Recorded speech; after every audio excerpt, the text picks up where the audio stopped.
Merci beaucoup. Je suis toujours ravi d'avoir des conférences de presse. On se rencontrait très souvent auparavant et on a remporté la nomination grâce à une conférence de presse. Donc c'est vraiment un plaisir d'être avec vous. On n'en a plus fait parce qu'il y a eu beaucoup de problèmes. Mais je dois vous dire une chose aujourd'hui. Il faut vraiment que je vous dise une chose. Je tiens à remercier de nombreuses organisations d'information aujourd'hui parce que vous avez vu ces absurdités qui ont été publiées par peut-être les agences de renseignement, qui sait? Peut-être que les agences de renseignement, en tout cas, ce serait vraiment une grosse tâche sur leur expérience, vraiment une grosse erreur de leur part. Ce genre de choses n'aurait jamais dû être écrite, ça n'aurait jamais dû être publié ou diffusé. Je tiens à remercier de nombreuses organisations d'information qui, parfois, ne m'ont pas très bien traité ces dernières années. Il y en a une ou deux en particulier. Et ces organisations se sont réellement inscrites en faux face à ces fausses informations, des informations qui ont été écrites principalement par un groupe, une station de télévision. Je tiens donc à féliciter de nombreuses personnes dans la salle. Je respecte énormément la presse, la liberté de la presse, etc. Mais je dois vous dire en définitive que certaines organisations d'information que j'ai mentionnées, qui ont été très professionnelles, incroyablement professionnelles. Et je vous considère encore mieux aujourd'hui d'ailleurs. Nous avons reçu de très bonnes nouvelles ces dernières semaines. J'ai été très actif de manière économique pour le pays, à œuvrer vraiment pour le pays. De nombreuses entreprises, des fabricants d'automobiles vont revenir dans le pays. Il y a des entreprises qui ont, par exemple, Fiat et Chrysler, des grandes usines qui vont être construites dans notre pays au lieu de les construire dans un autre pays. Ford vient d'annoncer qu'ils ont interrompu des plans pour une usine de milliards de dollars au Mexique qui vont s'installer dans le Michigan et ils vont s'étendre énormément. Ils vont étendre une usine existante. Donc je remercie énormément Ford, Fiat et Chrysler pour ces décisions. J'espère que General Motors va suivre cet exemple. Je pense qu'ils le feront. Beaucoup de personnes, beaucoup d'industries, beaucoup de secteurs vont revenir. Il faut vraiment retrouver l'industrie pharmaceutique aux États-Unis. Elle a été un petit peu disparu, mais nous allons recréer, refabriquer des médicaments aux États-Unis. Nous devons également créer de nouvelles procédures d'offres parce qu'aujourd'hui, il y a beaucoup de lobbyistes, et il y a énormément d'offres dans le marché de la pharmacie, de la pharmaceutique, des systèmes d'offres, d'appels d'offres, etc., qui ne sont pas très bien gérés. Et il faut réellement régler ce problème dans la pharmaceutique et dans d'autres secteurs. Je m'implique énormément avec les généraux, les amiraux pour le F-35, l'avion, vous en avez entendu parler. Nous sommes vraiment en retard et nous avons excédé le budget. Je n'aime pas ce genre de choses. Les amiraux ont réellement été fantastiques, les généraux également. Nous avons vraiment bien pu faire connaissance et nous allons pouvoir bien travailler sur le programme des F-35 et peut-être le F-18 également. Les coûts vont baisser énormément et les avions vont être bien meilleurs. Il va y avoir de la concurrence, ça va être une très belle chose. Alors nous avons beaucoup travaillé dans ce genre de choses, entre autres d'ailleurs, Jack Ma par exemple, il y a eu énormément de personnes qui nous ont rejoints. Ces personnes vont faire des choses extraordinaires pour notre pays. Et ces personnes sont tout à fait enthousiastes. Si les élections avaient vu une autre issue, eh bien, je dois dire que ces personnes feraient des choses dans d'autres pays au lieu de travailler pour le nôtre. Un bon esprit, donc, en ce moment, un bel esprit, un esprit d'ailleurs. Il y a beaucoup de personnes qui m'ont dit qu'elles n'avaient jamais vu cet esprit. On va créer des emplois. J'ai dit que j'allais être le plus grand créateur d'emplois créés par Dieu. Et vraiment, J'insiste là-dessus, nous allons créer beaucoup d'emplois. Nous avons besoin d'un petit peu de chance également, mais je suis convaincu que nous allons faire du très bon travail et je suis très fier de ce que nous avons réalisé. Et nous n'avons même pas encore commencé finalement. J'ai hâte de l'investiture. Ça va être un événement tout à fait fantastique. Nous avons de très très beaux talents, de fantastiques talents. Nous avons également des groupes provenant de différents secteurs de l'armée. Ces orchestres sont incroyables. Cela va être un événement fantastique. Donc le 20 janvier va être une date tout à fait spéciale, une très très belle journée. Et nous allons avoir un très très beau public car il y a un mouvement qui a été lancé, un mouvement inégalé, un mouvement historique. Peu de personnes s'attendaient à voir un tel mouvement et même les sondages, bon, certains sondages avaient raison, mais nombre de sondages avaient tort. Et le 8 novembre, on a vu une très très belle scène. On a vu que les résultats ont commencé à tomber. On s'est réellement concentré sur ces États et on a vu vraiment beaucoup de résultats. Dans les États qui nous ont soutenus, on va voir beaucoup d'emplois créés, beaucoup de bonnes nouvelles, une meilleure éducation, beaucoup de bonnes nouvelles pour les vétérans également. Et en parlant des anciens combattants, donc j'ai aujourd'hui nommé le secrétaire en chef de l'administration des vétérans, David Shulkin. Nous allons faire une presse de conférence pour vous parler un petit peu de lui. David est fantastique, il est réellement extraordinaire et il va faire un travail exemplaire. Je me suis engagé sur une chose, nous allons résoudre la situation pour nos anciens combattants. Ils ont été très maltraités, ils ont dû attendre pendant des jours et des jours et des jours pour certaines choses. Aujourd'hui, on voit des anciens vétérans qui ont un cancer et qui doivent attendre des journées et des journées, des mois et des mois avant de voir un médecin. Et lorsqu'ils rencontrent le médecin, le cancer est en phase terminale. Cela ne se passera plus. Nous allons travailler là-dessus. Nous allons également chercher à aider David grâce à des adjoints. Nous avons des très, très grands hôpitaux dans le monde qui vont s'aligner avec nous. Et par exemple, la clinique de Cleveland, entre autres, il y en a plusieurs, et nous allons mettre en place un groupe. Il y a des hôpitaux qui sont vraiment des hôpitaux extraordinaires. Ces hôpitaux vont s'unir. On va pouvoir unir les médecins, des médecins provenant de différentes cliniques. Il y a un médecin qui est extraordinaire également, qui va nous aider. Nous allons réellement résoudre les problèmes pour nos anciens combattants. Je l'ai promis depuis très longtemps et c'est quelque chose qui me tient à cœur. Vous allez recevoir des informations sur David, donc, et je suis convaincu que vous serez impressionnés par son travail. Nous avons réellement cherché la bonne personne. Nous avons interviewé au moins 100 personnes, certaines personnes qualifiées, d'autres un peu moins, mais nous avons vu énormément de talents et nous pensons que cette sélection va totalement, avec du temps évidemment, permettre de résoudre le problème pour les anciens vétérans. Et ce, définitivement, car nos anciens combattants n'ont pas été très bien traités jusqu'à maintenant. Une question, John? Merci.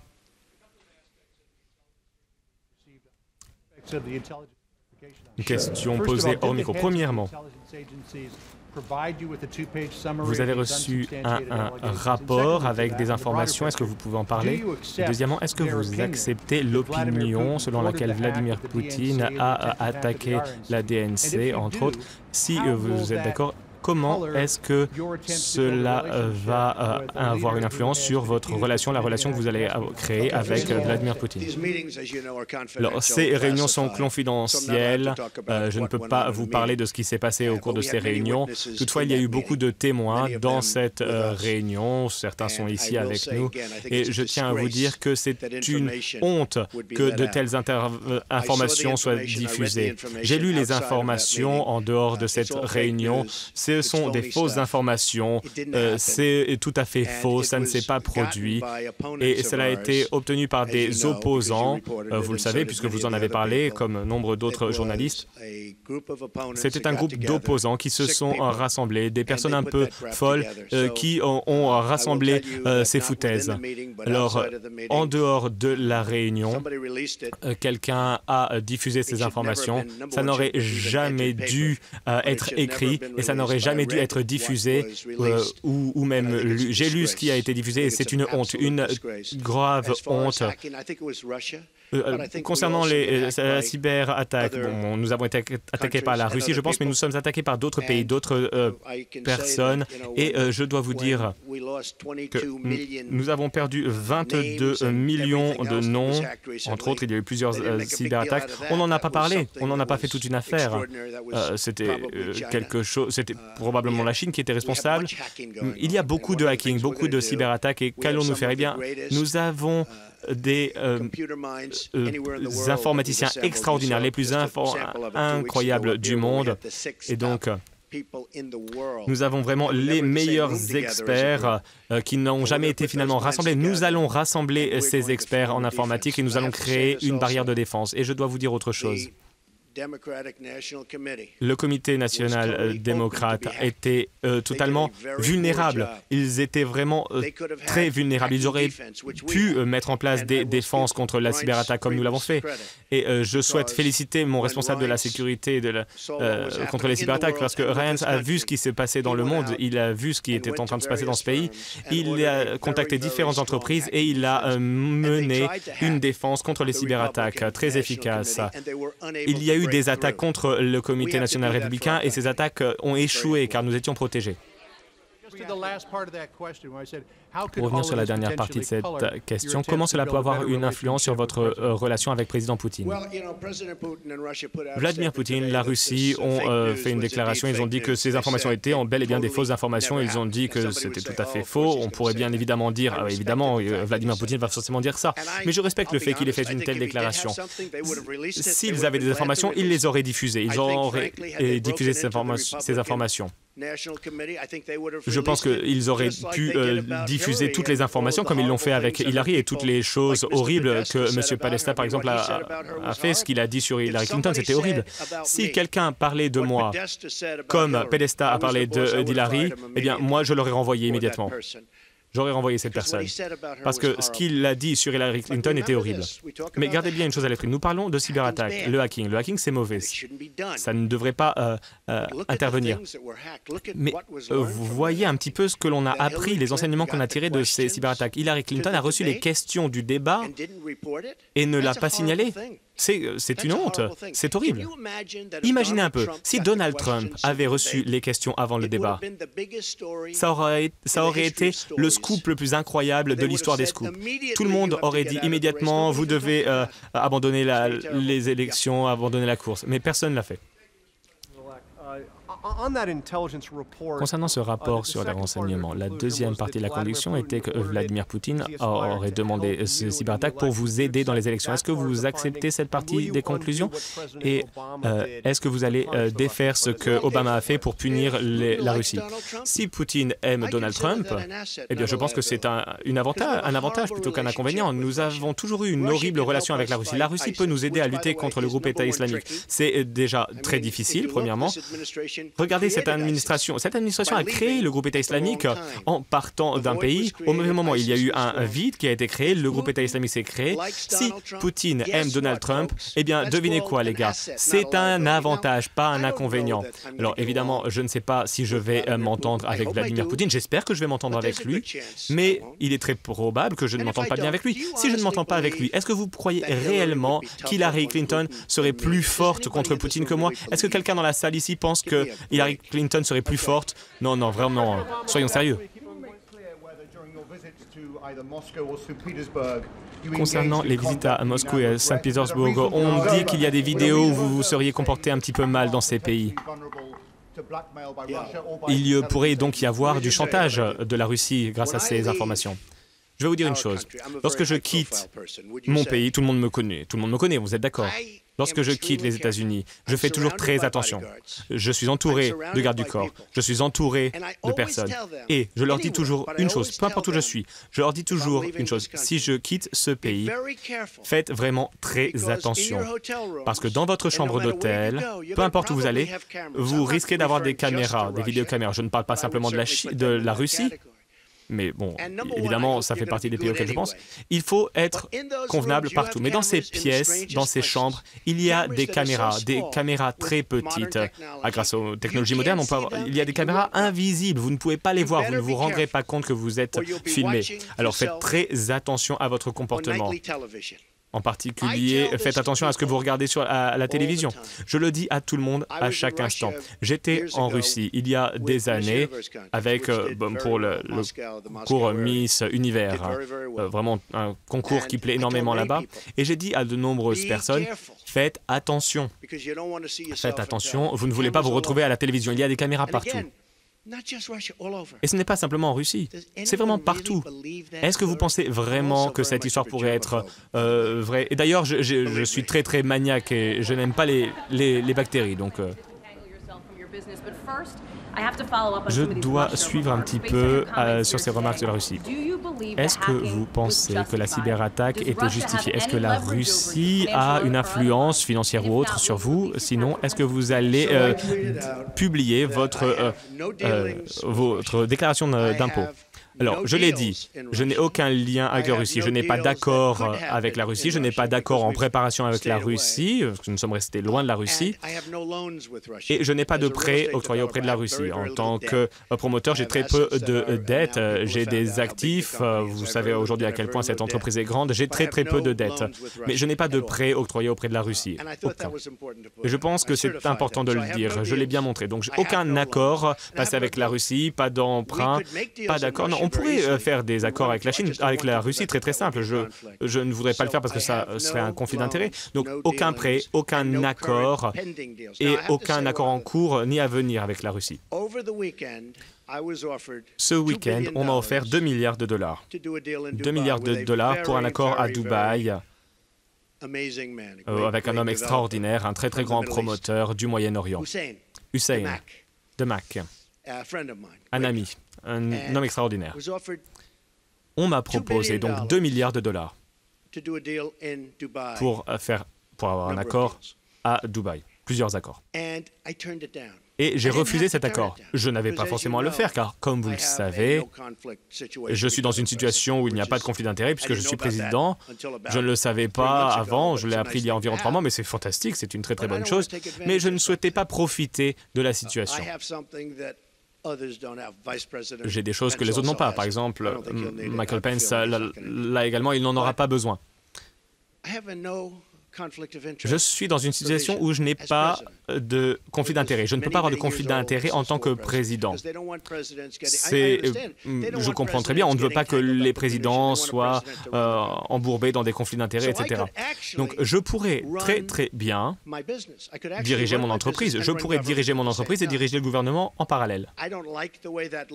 Je n'aime pas cette situation, mais je pourrais le faire si je voulais le faire. Je pourrais le faire. On ne peut pas le faire dans d'autres situations, mais en tant que président, je pourrais diriger l'organisation Trump, une excellente entreprise, et je pourrais diriger le pays.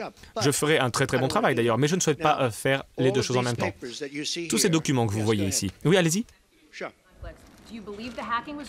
Est-ce que vous pensez que cette cyberattaque était justifiée? Est-ce que vous allez publier votre déclaration de revenus pour prouver que vous n'avez pas d'accord en Russie? Alors, je ne vais pas encore publier ma déclaration de revenus, car il y a un audit.